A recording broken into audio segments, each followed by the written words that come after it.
Blessed Maria Adeodata Pisani, OSB, was a Maltese nun whom Pope John Paul II venerated the 24th of April 2001 and beatified the 9th of May 2001, the day after John Paul II signed and released the decree on both her virtues and miracle, paving the path for the beatification the 9th of May 2001. The bishops released a pastoral letter emphasizing the serious difficulties that she had to face, stating that Maria Adeodata had had a difficult childhood as her parents did not live together. She renounced and disposed of her wealth, willingly living as a cloistered nun. The only daughter of Baron Benedetto Pisani Mompalau Cuskeri and Vincenza Carano, she was born Maria Teresa Pisani in Naples, Italy on the 29th of December 1806, and baptized the same day in the parish of St. Mark at Pizzo Falconi. Her father held the title of Baron of Frigenuin, one of the oldest and richest baronies in Malta. Her mother was Italian. Her father took to drink, and this soon led to marital problems, so much so that whilst Maria Teresa was still a small child, her mother left the conjugal house and entrusted the child's care to her mother-in-law, Elizabeth Mamo Mompalau, who lived in Naples.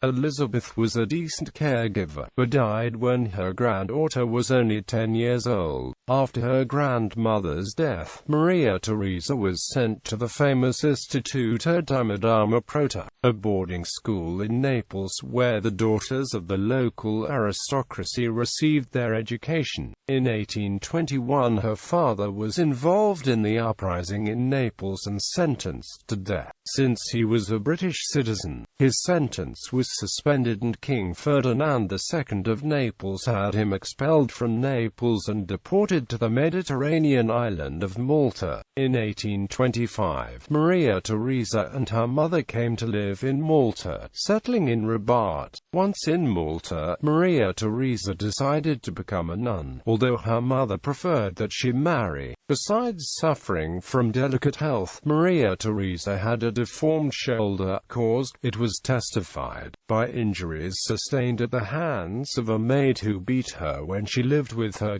mother in Naples. Although her mother tried to find her a suitable husband, Maria Teresa invariably declined such proposals, preferring to lead a quiet life of attending church and helping the poor.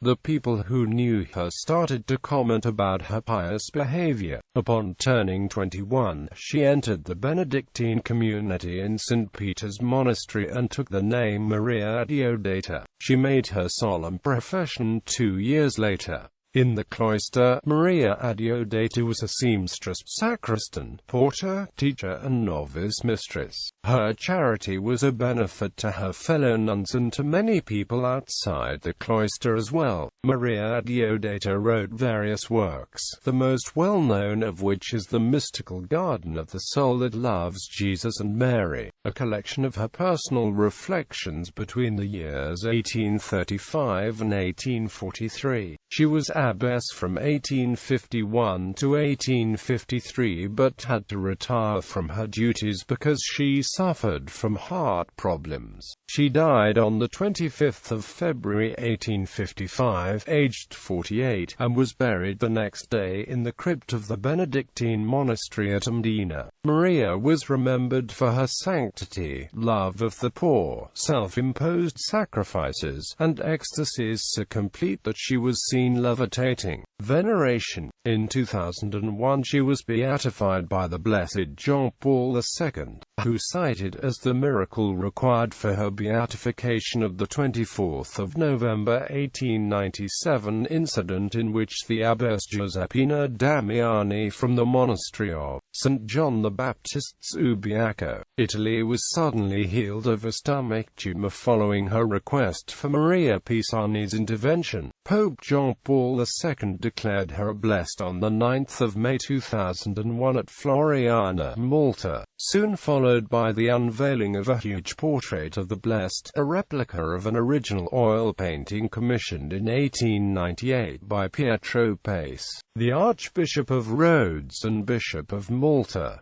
The pontiff also announced that her feast would be celebrated on the 25th of February, the day of her death. Prayer, obedience, service of her sisters, and maturity in performing her assigned tasks. These were the elements of Maria Adeodata's silent, holy life. Hidden in the heart of the Church, she sat at the Lord's feet and listened to his teaching, savoring the things that last forever. Through her prayer, work and love, she became a wellspring of that spiritual and missionary fruitfulness without which the Church cannot preach the gospel as Christ commands. For mission and contemplation require each other absolutely. Sister Adeodata's holy example certainly helped to promote the renewal of religious life in her own monastery. I therefore wish to commend to her intercession a special intention of my heart. Much has been done in recent times to adapt religious life to the changed circumstances of today, and the benefit of this can be seen in the lives of very many men and women religious. But there is need for a renewed appreciation of the deeper theological reasons for this special form of consecration. We still await a full flowering of the teaching of the Second Vatican Council on the transcendent value of that special love of God and others which leads to the vowed life of poverty, chastity and obedience. I commend to all consecrated men and women the example of personal maturity and responsibility which was wonderfully evident in the life of Blessed Adeodata.